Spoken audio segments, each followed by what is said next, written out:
Thank you all for joining us in the final webinar in our latest series. So far in previous episodes, we've had a look at data for active travel, safety performance indicators and evaluation. And today we are talking about rural roads. So I'm Tanya Fosdick, Research Director at Agilysys, and today I'm joined by Steve Gooding of the RAC Foundation and two of my colleagues, Bruce Walton and Suzanne Coles. Just a reminder before we begin that we'll be taking questions throughout the webinar, so please put these into the chat. I'll keep an eye on those as we are going along. And also to give you a little bit of advance notice that we're going to be running some interactive polls about midway through using a tool called Mentimeter, but I'll explain more about that when we get there. So you've likely heard about or read the recent report from the RAC Foundation on rural roads, which is why we're picking up with this webinar. Therefore, I would like to hand over to Steve to introduce today's topic, and I believe my colleague other Steve is going to set some slides going. Wonderful. Over to you, Steve.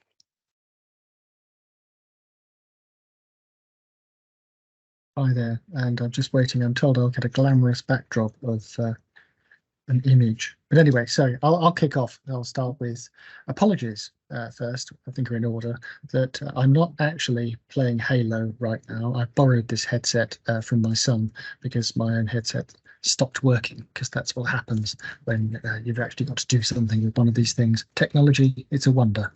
Anyway, to the subject in hand, rural roads. And I guess the reason I'm introducing this, the reason the report was done, is, as is often the case, I was musing on something that I've heard a lot in my time. As some of you will know, I used to work in the transport department. I've been in and out of the world of road safety since the late 1980s. One of the things I think we all know is that amongst our most dangerous roads are our rural roads. And in the last couple of years, I took to posing a question to people who I was bumping into, who I was meeting officially, or events, conferences when we used to go to those things. And I'd say, I want you to close your eyes and just tell me the image that comes into your head when I say the next two words. And then I would say the words rural road. Universally, the image that came to people's minds was pretty much the one that's on the right-hand side of the slide that's just been put up on the screen. It was what we might otherwise call a country lane. It was probably a single track. Quite probably it had quite a bit of foliage around, and the risks, well, we can all think of what sort of risks there are on a road like that.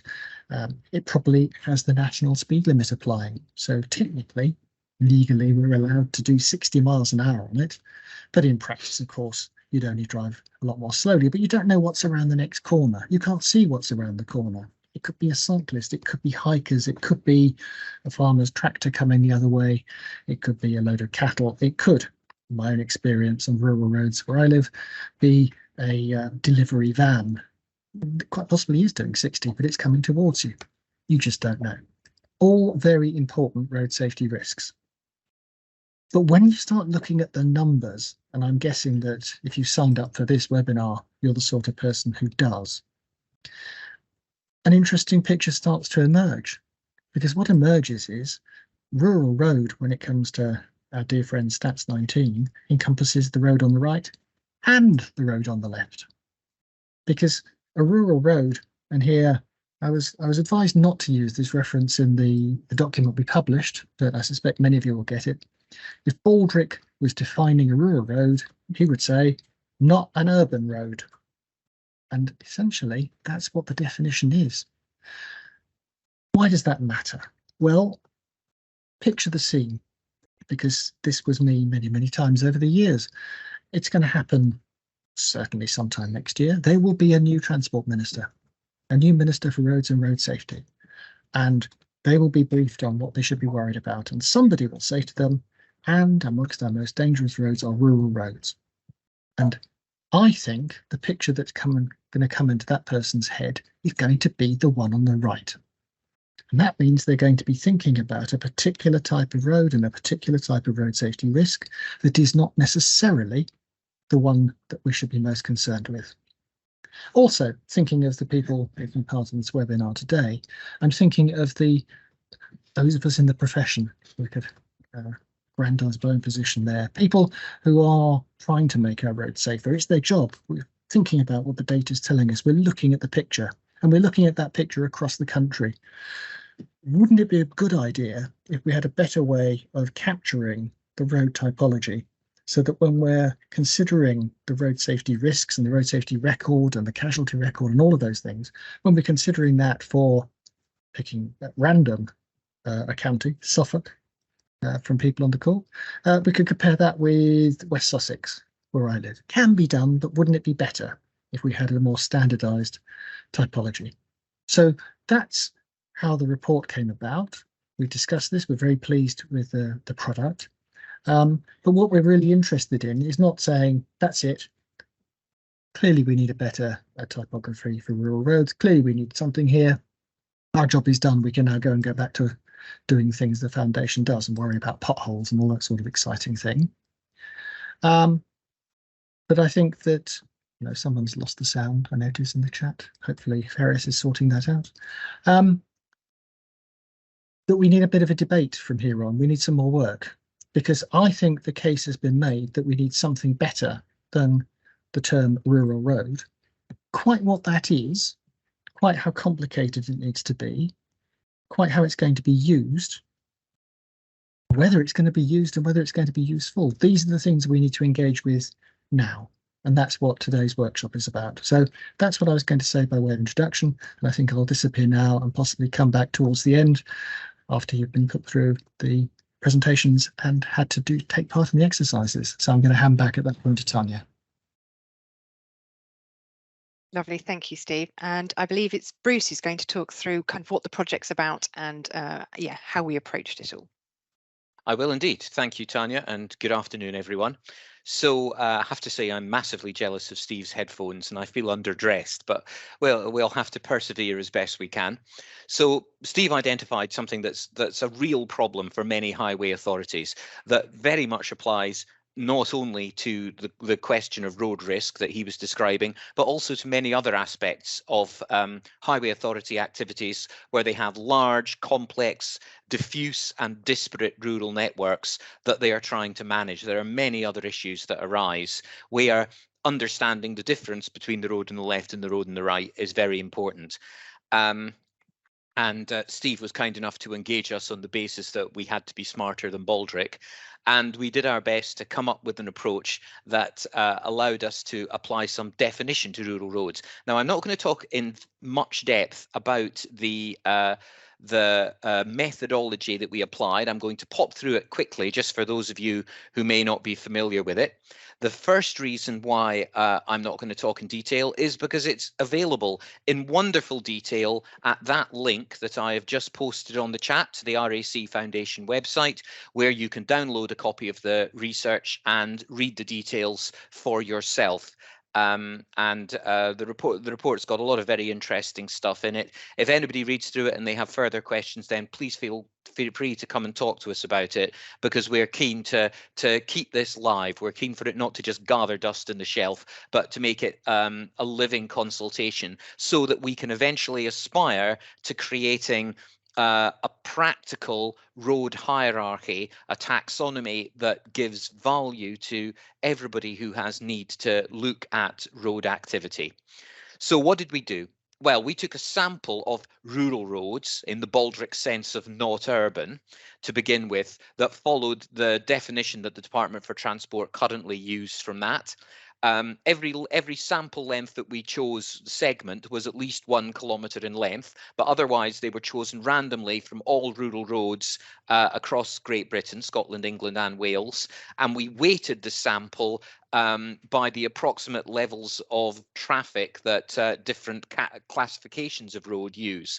50% A roads, 25% B roads, 25% unclassified roads. But we made no other use of the traditional road classification methodology at all in the work that we did, which was very much a deliberate choice, because we wanted to be advised by the nature of the road, by the environment of the road, and by the manner in which it was likely to be used, and not by the ancient history of road classification.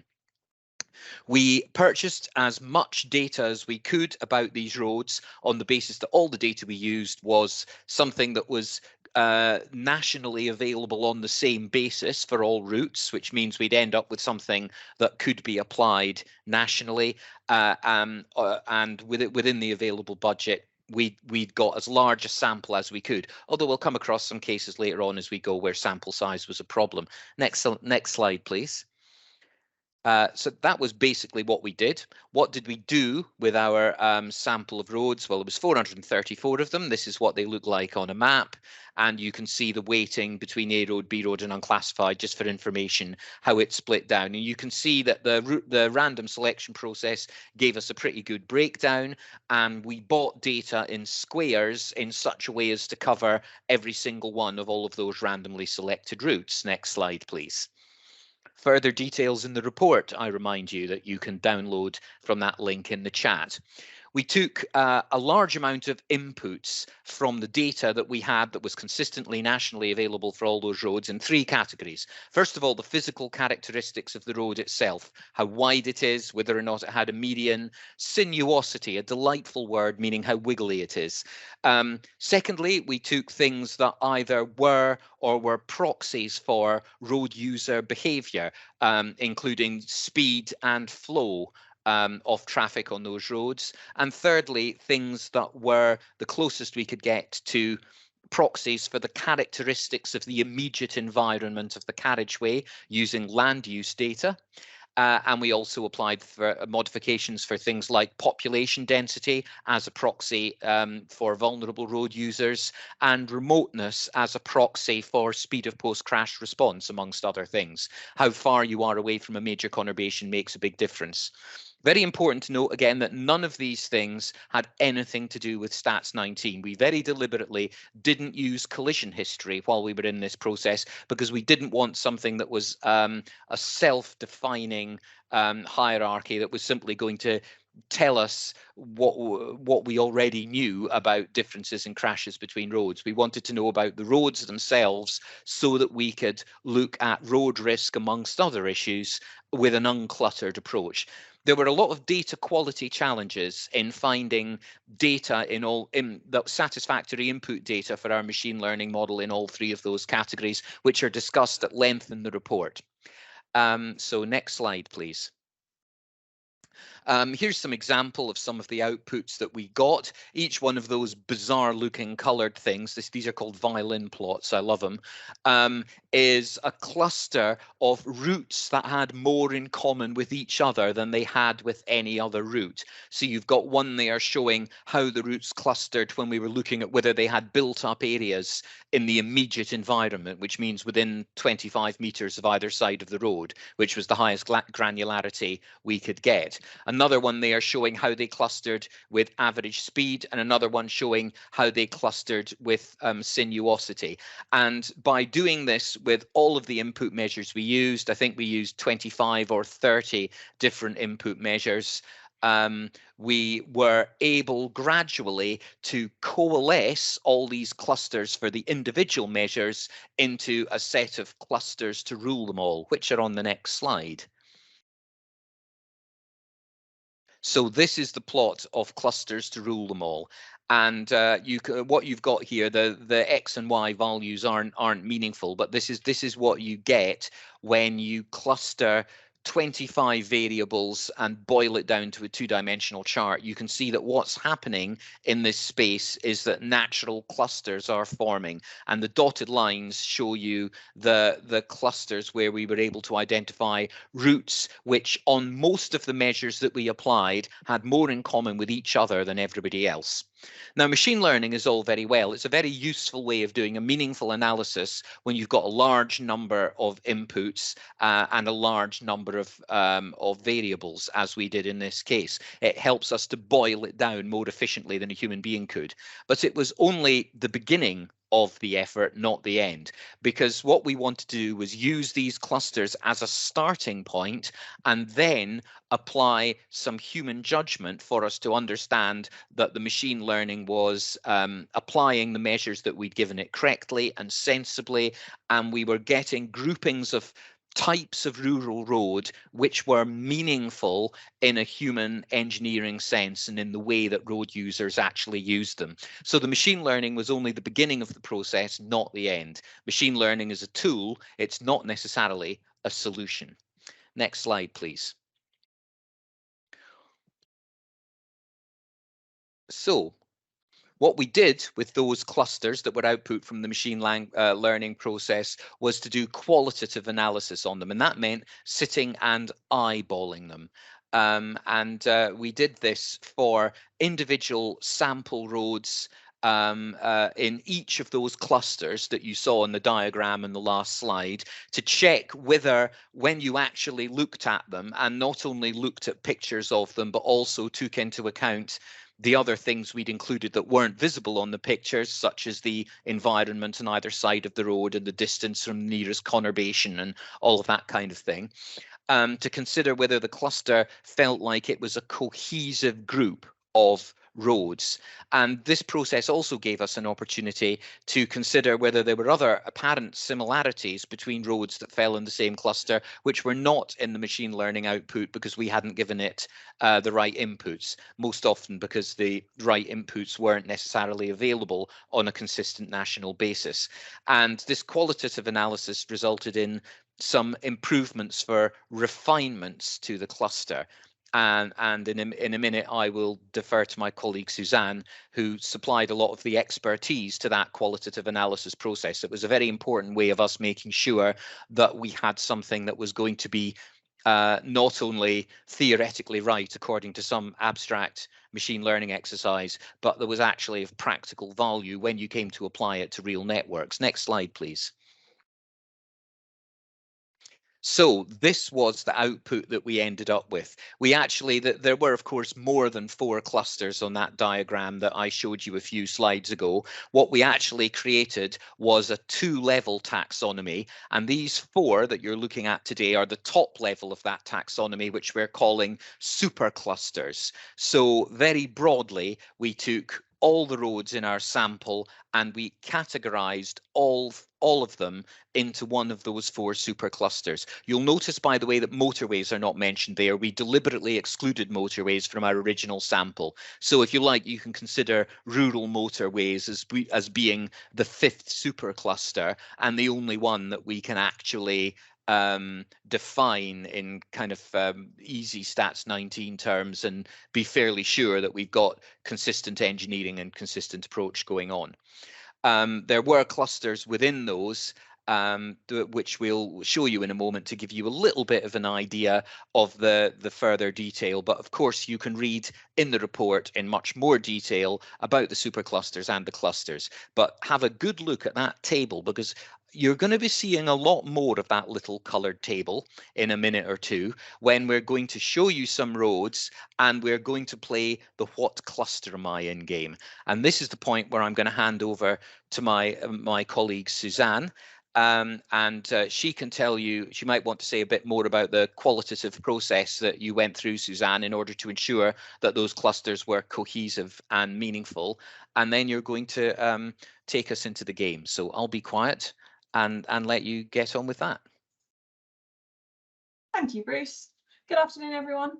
Yes, so as Bruce has explained, we came to a 2-level taxonomy of superclusters and clusters.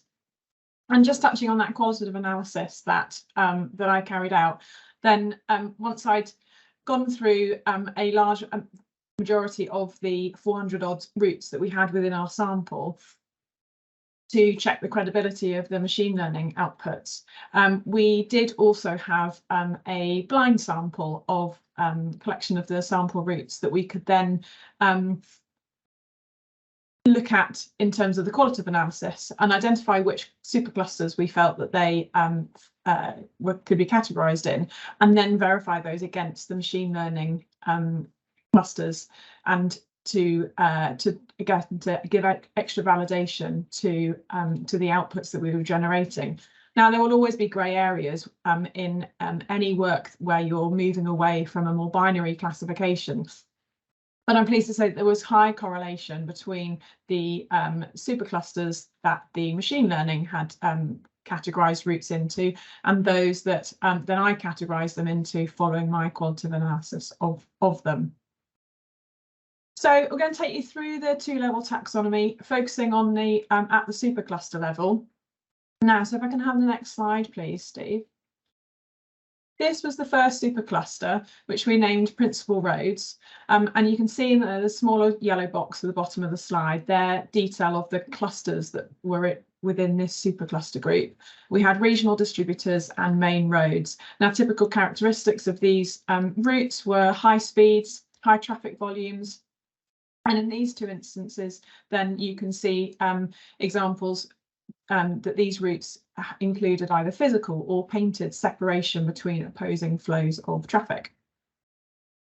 The next supercluster, supercluster C, contained three cluster groups. We had primary routes, secondary routes, and tertiary routes.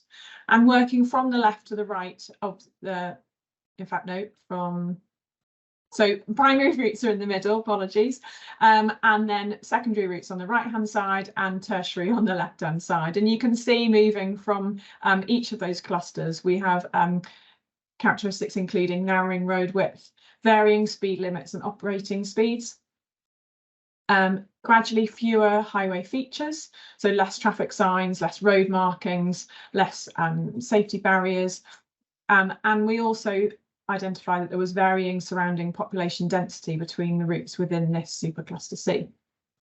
The third supercluster, supercluster N, neighbourhood roads.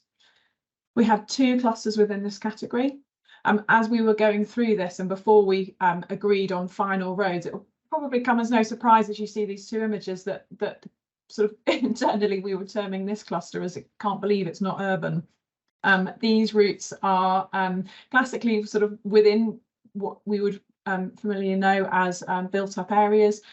Speed limits now generally 30 mph on these routes, and also tend to have dedicated facilities for non-motorised vulnerable road users adjacent to the carriageways. And the final supercluster, supercluster W, where again we've got three clusters. We've got country lanes, hill passes, and remote roads.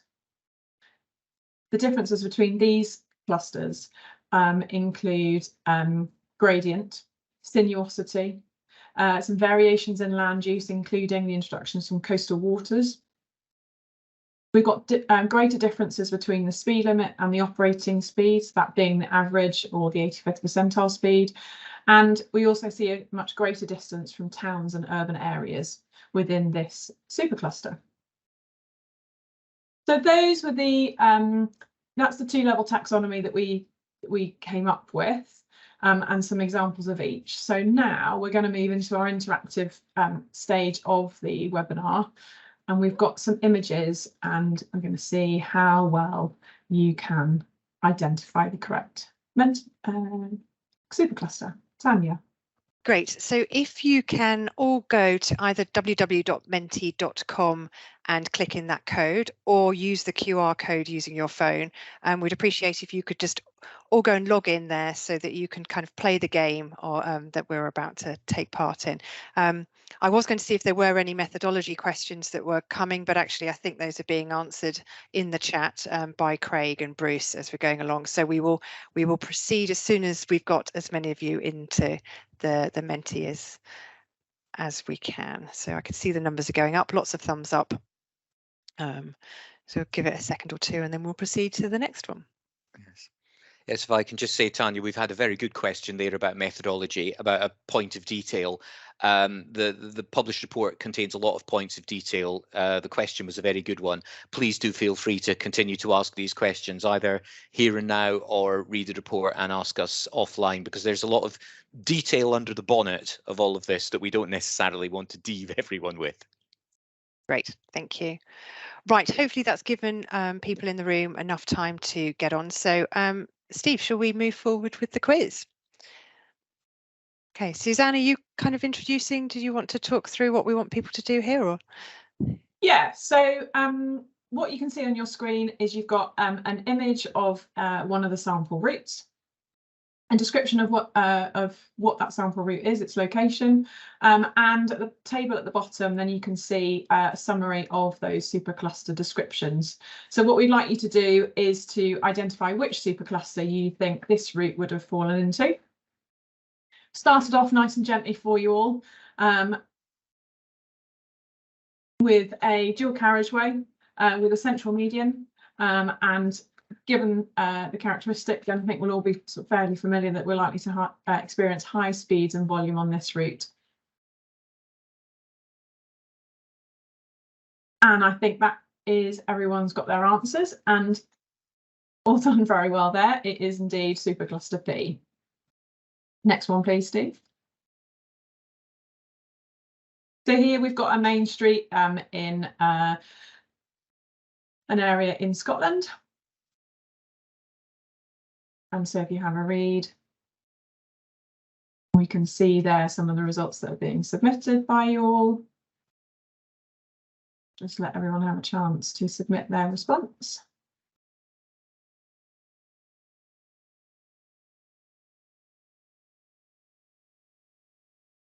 Yeah, super spot on, supercluster N. I think sort of the residential dwellings to the side and the pavements either side of the carriageway give the game away there. Next one, please, Steve. So here we've got a much narrower route, single carriageway. Difficult to tell from a static image like this, but if you're looking at it in Google Street View and we're able to turn 360 degrees, move up and down the route, then you could see that there's quite a steep gradient involved. Just give you a couple of seconds, final for you just to submit their answers. And yes, again, you're getting the idea here. This is one of the winding roads that we had included in the study in North Wales. Next one, please, Steve. So here we've got the A494, North Wales again, but a very different route. Fewer highway features here, surrounded by improved grassland.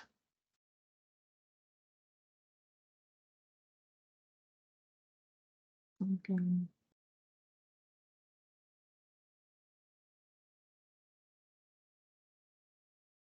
Yeah, so absolutely, we can see the answer there is supercluster C for country roads. That sort of winding route is sort of veering towards a little bit the supercluster W, but with the centerline, edge of carriageway markings, and a reasonable width in each of those running lanes, then yeah, it's definitely within supercluster C. Next one, please, Steve. So here we've got a relatively straight road, the A140 in Suffolk. It's just north of Ipswich. So let's see which one you think this one might come into.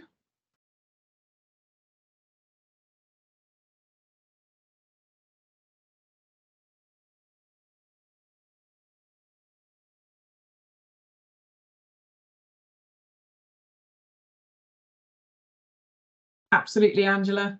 Yeah, often, and that was one of the reasons, as Bruce said earlier, then we sort of excluded road classification as one of the input data fields into the machine learning, because there is a lot of variation, having gone through these 400 sample routes, a lot of variation in the classification of the roads across the area.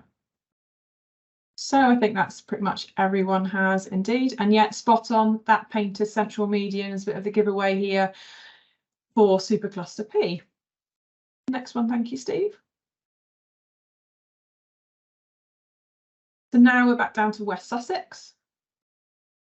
We've got a narrowing single carriageway, and whilst we're travelling through woodland at this particular point on the route, then again there'll be stretches more than likely for that woodland to come to an end and maybe turn into open fields, and that can sometimes have an influence on speeds, like going from an open environment to then a more closed might encourage slower speeds. So yeah, I think everyone submitted their answers there. And we can see, yeah, doing very well on the test. Country road indeed.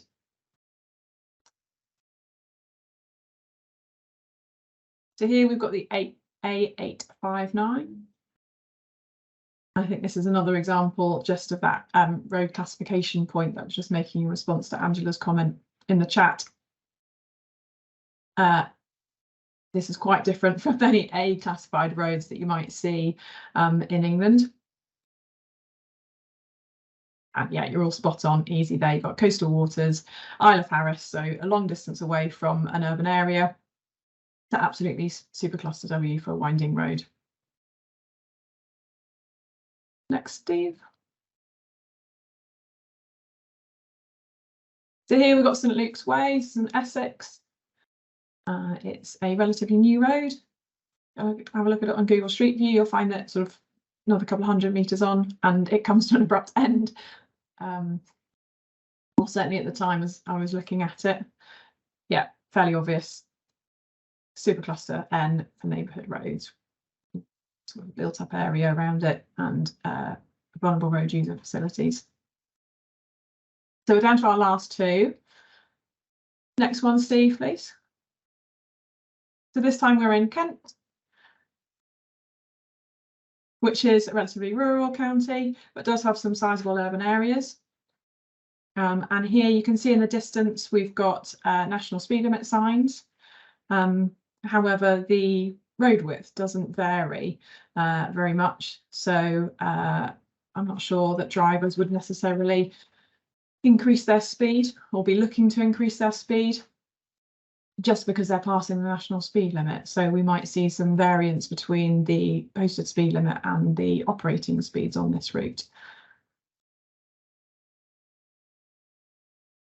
And let's see how we've all done there. So yeah, last two, threw in a couple of tricky ones just to finish off. And in fact, this is supercluster C for country roads.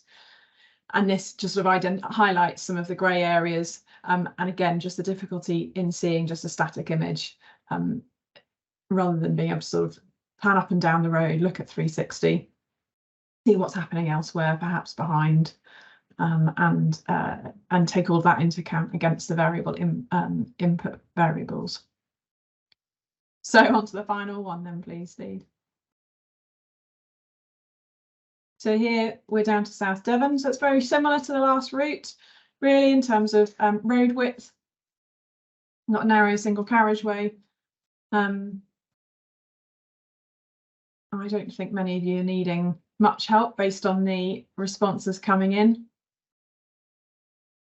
In contrast to the last route, though, the name of this one, Torbrine Hill, might help just give an indication that there might be a gradient nearby, which looks like it's informing all of your guesses, which are, yeah, spot on, supercluster W winding roads. So that's really good. Suzanne, before we proceed, just there's a question from Steve Johnson, and it was on the A140, which is a route that I know, being in Suffolk, and that was the one where the results were the closest. And he's saying, you know, this one looks like a country road, whereas it's a P. Why was that? What can you explain? What was the difference there with that one? Because people were really quite split between C and P on that one. Yeah. So as Bruce said, we had about 25 different input variables that we were using. And the as I was, obviously the machine learning was able to take all of those into account and then allocate the route to a cluster. As I was going through the qualitative analysis, thank you, Steve, then it became apparent that some of the variables were sort of more applicable than others in terms of really defining which cluster it was. So in this instance, I think it's so we've got that painted central median, and also I think here it was the distance to urban areas that kept it, which way around is it? So it was slightly further away from the urban area than some of the routes that fell into supercluster C, together with that central painted median, then resulted in it into supercluster P. Great. No, thank you. It's actually my main road to Norwich, so it is a main road. Great. Yeah. Shall we start the slides and kind of onto the what next then?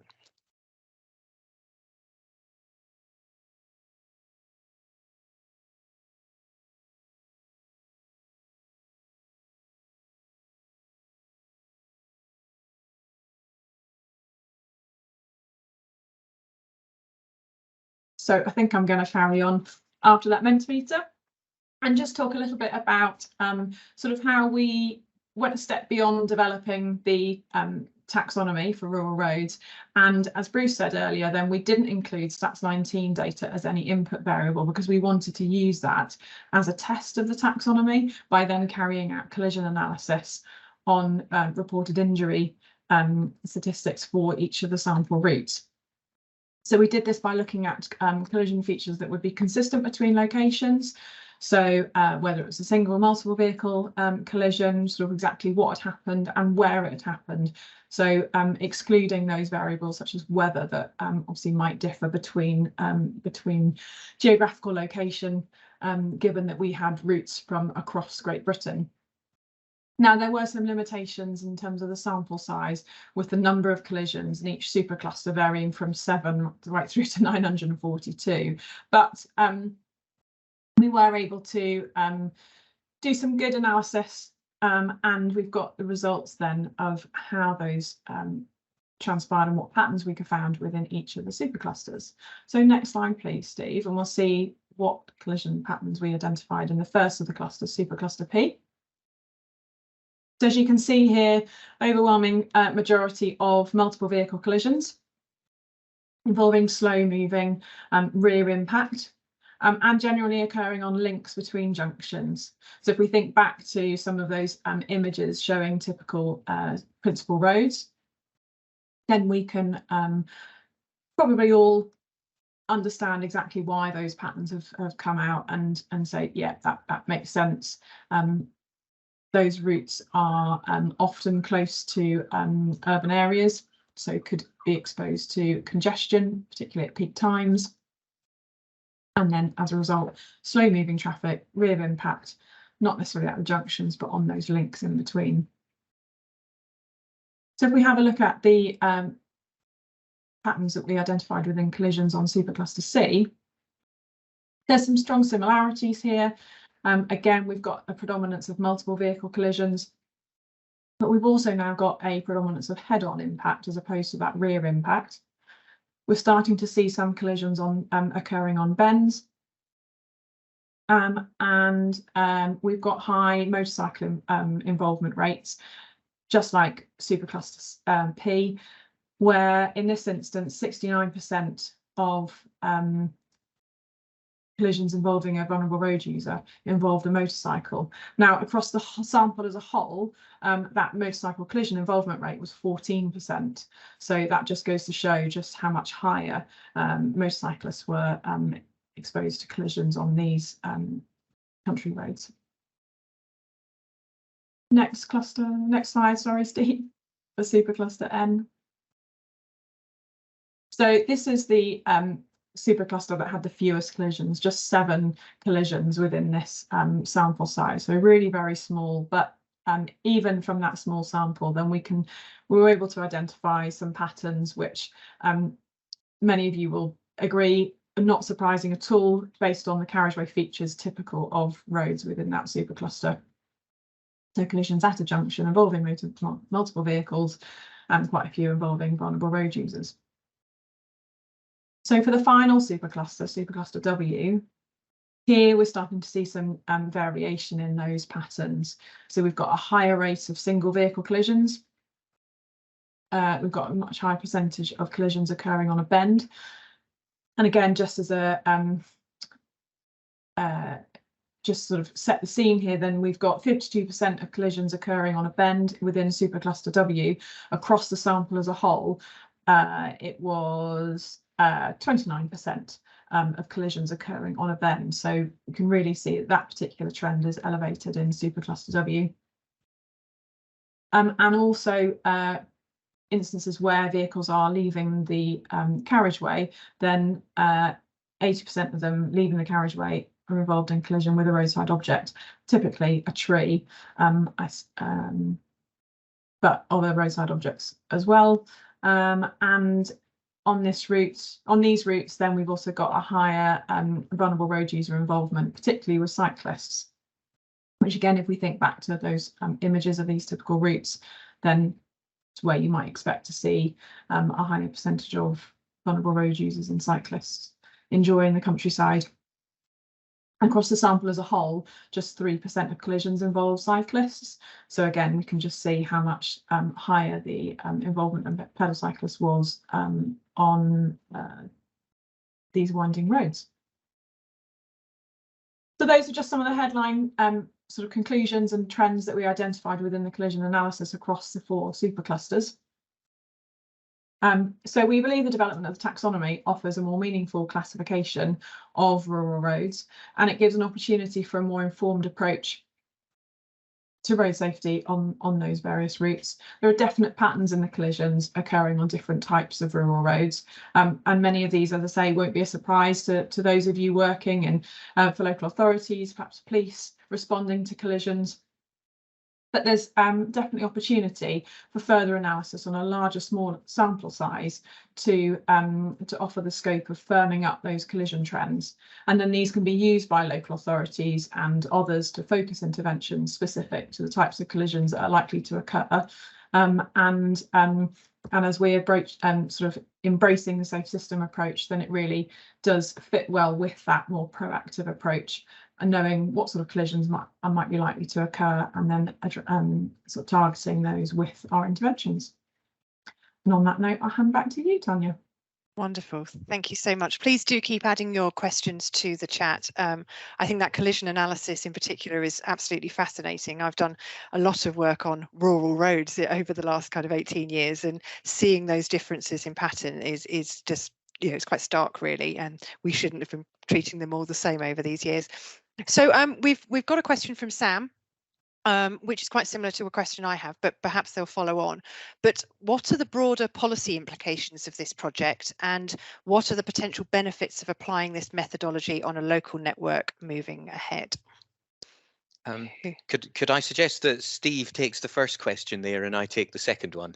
Okay, so yeah, Steve, broader policy implications, do you think? Well, I don't want to over-egg this, so I think the honest answer to that is it's hard to be sure. But if I pick up something Tanya just said, many of us over the years have been, I hesitate to use the word guilty, but we've been looking at a category of roads and thinking, what on earth is going on here? And we haven't necessarily been taking full account of quite what a mixed bag of roads we're looking at. So an example I could have used in the introduction, one of the things that caused me to go down this path was some research that was funded by our chums in the AA, and it was looking at locations that appeared to be particularly dangerous for young drivers, and it was a rural road, and it was said rural roads very dangerous for young drivers. And I'm sure that many of us were, in the way one does, one reaches a certain age, one nods sagely at these points and thinks, oh, yes, these young tearaways out from country lanes going too fast. It was a dual carriageway.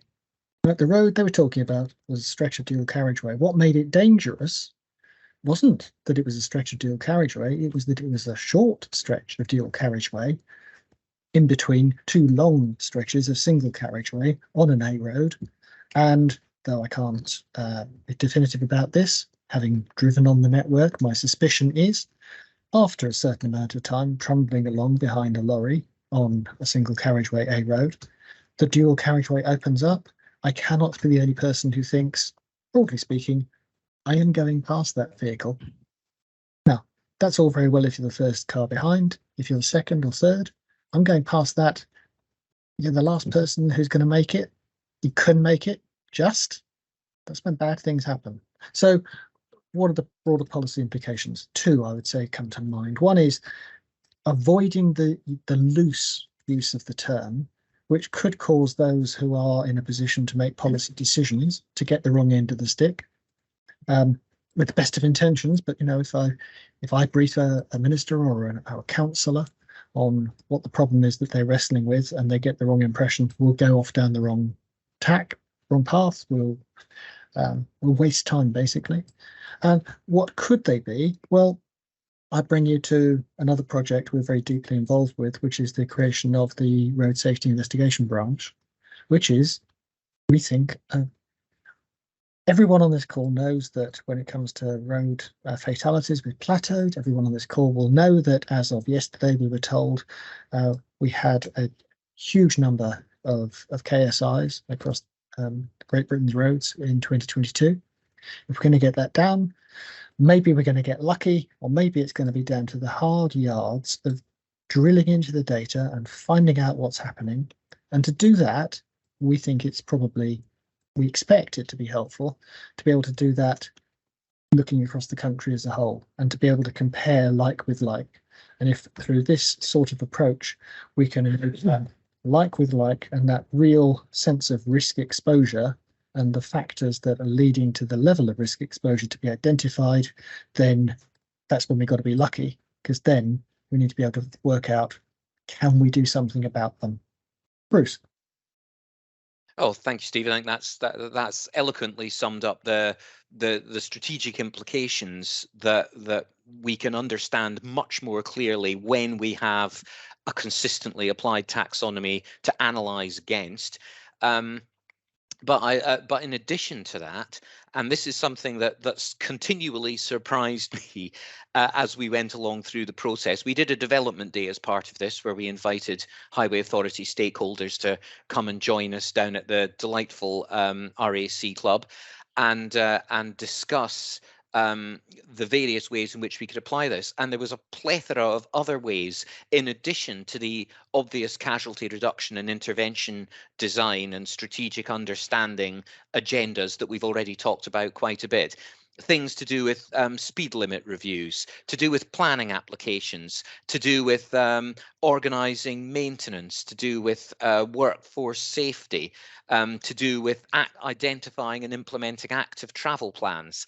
There were so many other ways in which it was useful for highway authorities who are grappling with these disparate networks to have a way of associating roads that had similar characteristics, so that you can make a more holistic judgment about them. Suzanne, having had extensive experience of working in a highway authority that I have not, have you got anything you'd like to add about those uses? No, I think you probably sort of covered most of them. As you say, then there's opportunity for colleagues in planning departments to use them, highway asset management, highway maintenance from those guys on the ground, delivering, whether it's engineering works or sort of routine maintenance, and the transport planners with active travel. Yeah, I think you've captured all of them there, Steve, Bruce. Wonderful, thank you. In the absence of any other questions coming through at the moment, I suppose mine is, well, now what next? Where do we go from here with this? What might the next step be to perhaps changing the way that we look at rural roads using this information?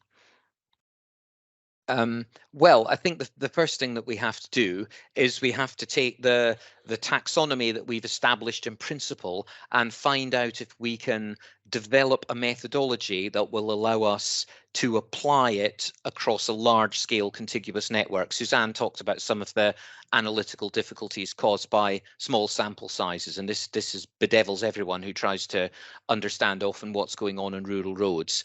So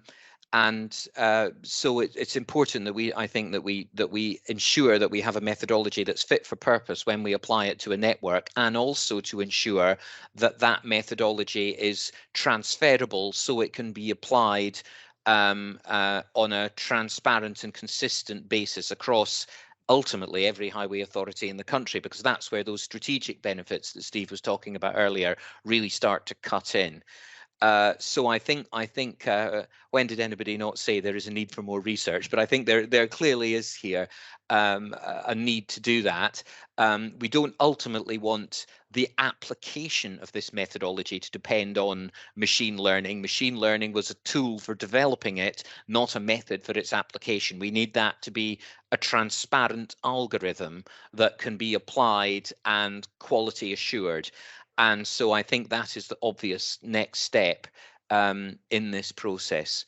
And Steve, thank you looks for like you'd attending, like to Angela. add to it. Yeah, Steve, please. Sorry, Steve, please do. I was going to confess, I never thought I'd use the term transparent algorithm. And I do realise we've got this through the conversation and nobody's said ecosystem yet. So let's get that out the way. I would hope that it's not so much every research project ends with, and so more research is needed. I think I would like to see this as, is there a case for moving away from the simple rural roads as the category we talk about? I think we've shown that there is a case for that. And I would say that the work that Bruce is describing is more, for me, it's much more closer to a pathfinder. It's about an application of that thinking. Now, through applying the thinking, that thinking can itself be refined. The way it's implemented could be refined. We might find that we don't want 4 categories, we want 3. I don't know, but I'm thinking of it more as, okay, we've got this idea, let's apply it to a real place, and a real place that's large enough for us all to go, right, now we're really getting it. Because I'd like to think that having done that, we're on a roll and we would be on the way to seeing a much more widespread application. Wonderful, thank you. We seem to have run out of questions. I don't know if that's we've wowed them with the science, or they're all everybody's off reading the report and looking at the methodology. Bruce, you look like you're about to say something. I was just going to say that it would be perhaps a quite good way to round things off would be to just set a taxonomy of the kind that we're talking about into the wider context of the SAFE system and how we go about applying it. There are a lot of elements of the SAFE system which are implicit in the taxonomy, including post-crash response. I can't even say it. Speed choice, road user, safe road users, and all of those kinds of things. And it's quite important that when we do apply the taxonomy to a large contiguous network, which I'm hoping very much we'll have the opportunity to do in order to realise the benefits that Steve was talking about, that we can do that in a way that will make it useful for many safe system partners to use in order to work together and understand their networks more completely. So this is very much not just a thing for the road safety geeks in highway authorities. It has application for blue light responses, fire and rescue services, all kinds of different sorts of enforcement. I'm not just talking about speed enforcement. There are many aspects of managing a network where I think it's got value. Great. And just as we could have wrapped up too soon there, we've now got 2 new questions. So do we think IRAP could work alongside this work? Yes. Perfect. Next. I could say more, but I think it's a development of the IRAP thinking. Yes. That's how I would imagine, how I would envisage it. It's once you've identified what makes a particular type, geography, layout, I can't think of the right word here, but what makes for a particular set of risks connected with the road infrastructure, then you can start identifying, well, here is a list of things that can be done about them. Here's where we can identify them. And I was also going to say, I think we all know about the Safer Roads Fund, which is the connection was in my mind. Whether it's this government, whether it's the next government, there's always the possibility of funding be available from time to time to tackle a particular type of issue. So again, through this process, we might be able to identify a particular type of issue that poses a particular type of risk that can be tackled were it but for the provision of a budget over 2 or 3 years. I'd like to see it coming that way as well. I suspect, answering Steve Johnson's question about adoption into RCGB, probably not that soon. We all know how much fun it is to change national statistics capture. We are most of us, all of us, I suspect, on this call know that we have been on a journey of getting the BAF system adopted.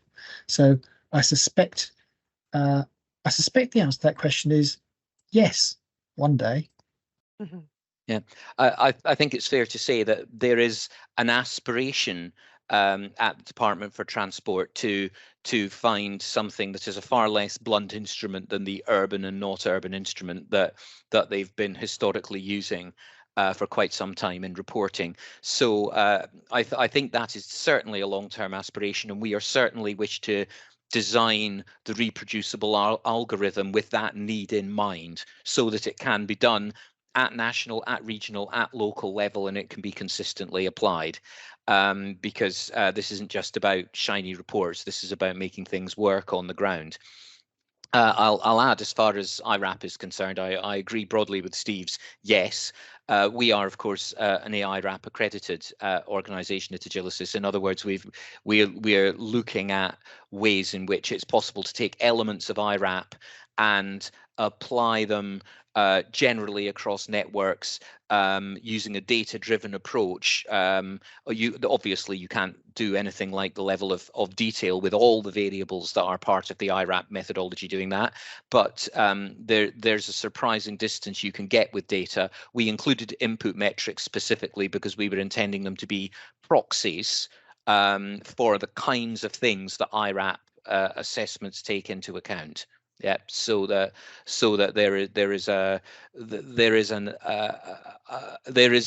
parallel approach that I think is certainly a worthy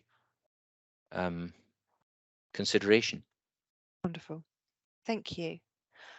I think that's probably, I can't see any further questions. So thank you all very much for your participation. Thank you for playing the game.